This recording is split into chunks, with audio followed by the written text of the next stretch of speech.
Herkese merhaba. Elimde Aynel'in 1860 akülü vidalaması var. Birçok cihazı araştırdıktan sonra bu seti almayı uygun gördüm.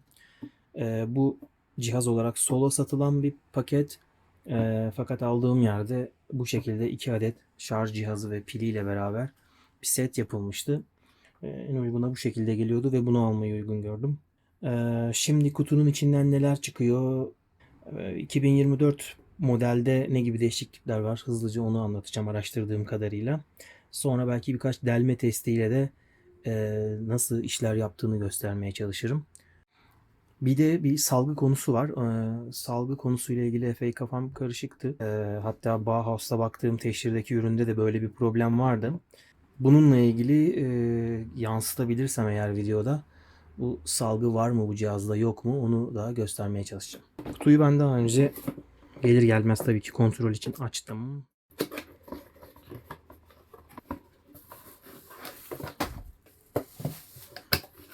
Makinamız, destek kolu, bir de askı aparatı çıkıyor.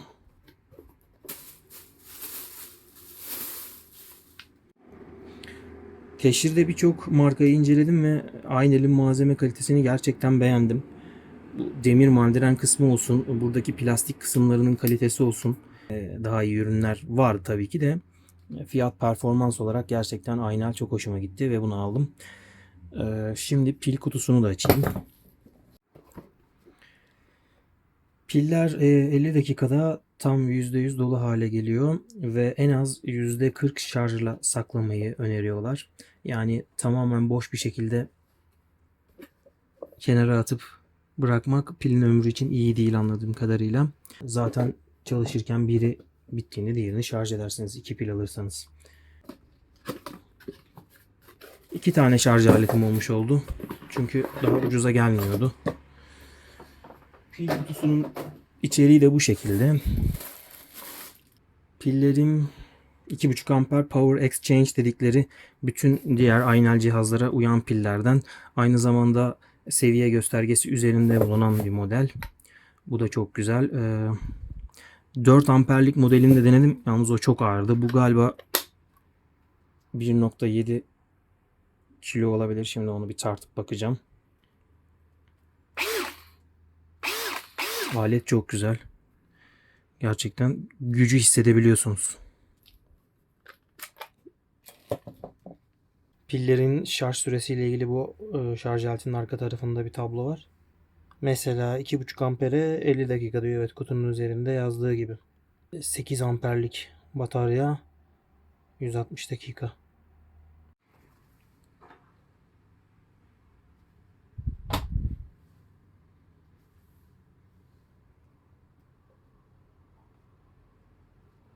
...460 gram. Bayağı iyi. Aletin kendisi 1 kilo yaklaşık. 1,5 kiloluk bir ağırlıkla karşı karşıyasınız. Bunun 4 amper olduğunu düşündüğünüzde 2 kiloyu bulur tahmin ediyorum. Çünkü onda 2 sıra 5 adet pil var. Yani toplam 10 adet pil var. Yanlış bilmiyorsam ve çok daha ağır. Yani onu denedim. Gerçekten onunla çalışmak bayağı zor olacak. Çünkü daha önceden kullandığım ve bayağı işimi gören 12 voltluk ürünün hafifliği yanında tabii ki bu bayağı bir ağır olacaktı. Bu arada bunda da delme özelliği, işte vidalama ve vites var. Aynı zamanda şu özelliği de harikaydı. Ama tabii tek bataryalı olması ve 12 volt 1,5 amper olması bir yerden sonra işleri zorlaştırdı. 130 gramlı bu. Bu makineyi tercih etmemdeki sebeplerden biri de fırçasız motoru. Brushless. Kömürlü tip. Sonuçta daha eski teknoloji matkaplara göre 10 yıl garantisiyle çok daha iyi bir seçenek sunuyor. Klasik olarak sağ sol ortada kilitli emniyet mekanizması var. Tetiğe basınca bir ışık yanıyor, led ışık ve bu Bıraktıktan bir müddet sonra sönüyor. Benim eskide böyle değildi. Bu da güzel bir özellik.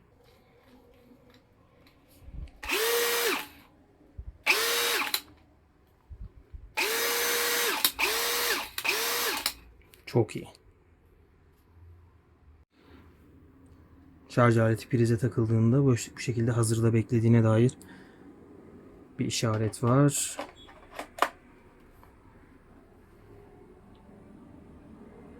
Evet. Piller dolu gelmiş. Ürünlerin üzerindeki bu QR kodlu seri numarası üzerinden Enel'in sitesinde garantilerini işleyebiliyorsunuz. Hatta pillerin makinenin motor garantisi 10 yıl, kendi garantisi ise 3 yıla kadar çıkabiliyor. Mutlaka Enel'in internet sitesinden o işlemi eğer ürünü aldıysanız yapın.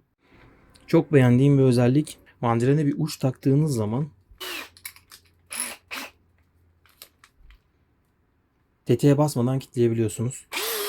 Bir de quick stop özelliği varmış. O da tetiği bıraktığınız zaman hemen hızlı bir şekilde durma. Yani kullanma kılavuzunda yazan bir maddede zaten şurada da belirtiyor. Vites değiştirirken matkabı çalıştırmamanız. Ya tabii ki tork değiştirirken de bence matkabın tetiğine basmamanız, çalışır durumda olmaması gerekli. Şimdi salgı konusu. Şu anda darbeli modda bunu delme moduna alıyorum. Tabii burada tork devre dışı kalıyor ve ikinci viteste yeterince sabit tutabilirsem bence görebilirsiniz.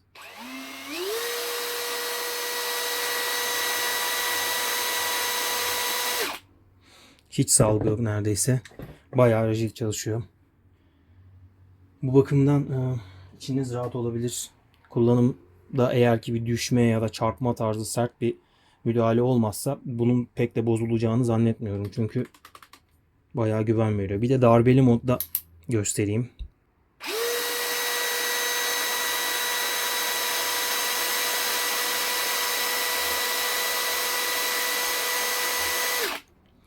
Zannedersem yansıtabiliyorumdur. Gerçekten hemen hemen hiç salgı yok. Şimdi birkaç bir şey deneyelim. Önce delme testiyle başlayalım.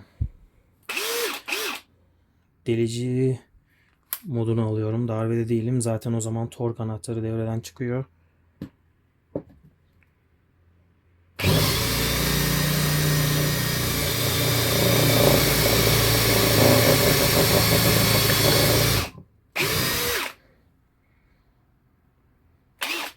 Müthiş bir güç.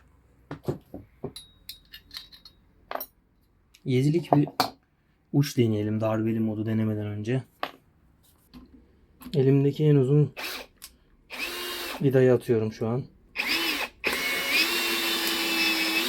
Birinci vites. Tork 21'de birinci vites. Başka bir yere ikinci vitesteyim.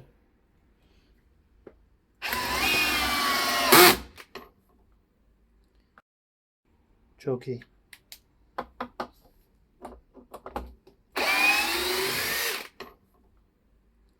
Mükemmel.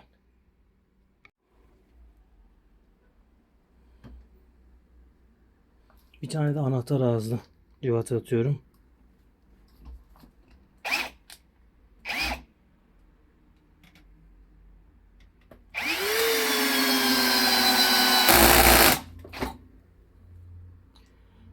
...21 torkta birinci viteste.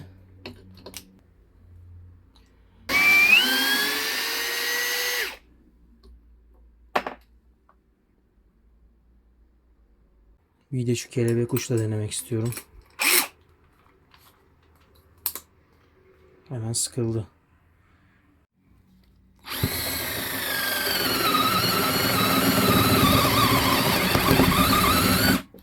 Zorlandı. Tabii bu benim eski 12 voltluk emektar. Fena değil. Ama tabii diğeriyle mukayese bile edilemez.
Beşlik metal uçla alüminyumda bir deneme yapıyorum.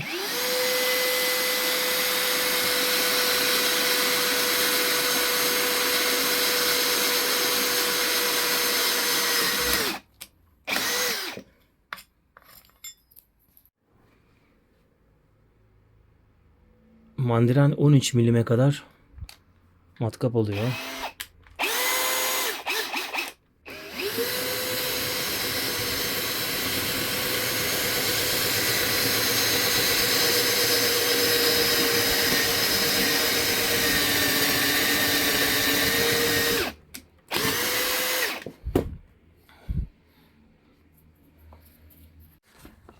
Şimdi bir de beton duvar testi yapalım. Bunun için bu yan destek kolunu kuruyorum.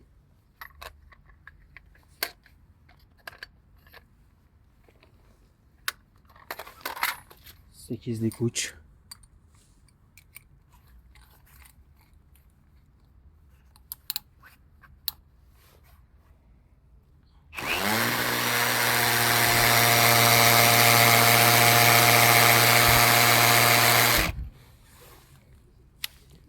İkinci vitese aldım.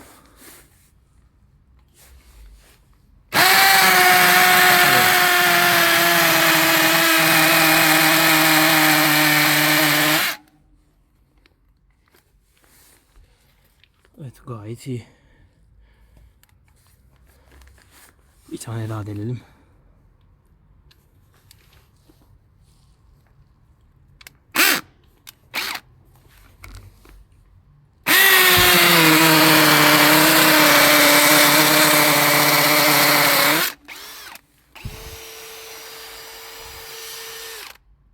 İkinci viteste hiç zorlanmadan deldi. Gayet iyi.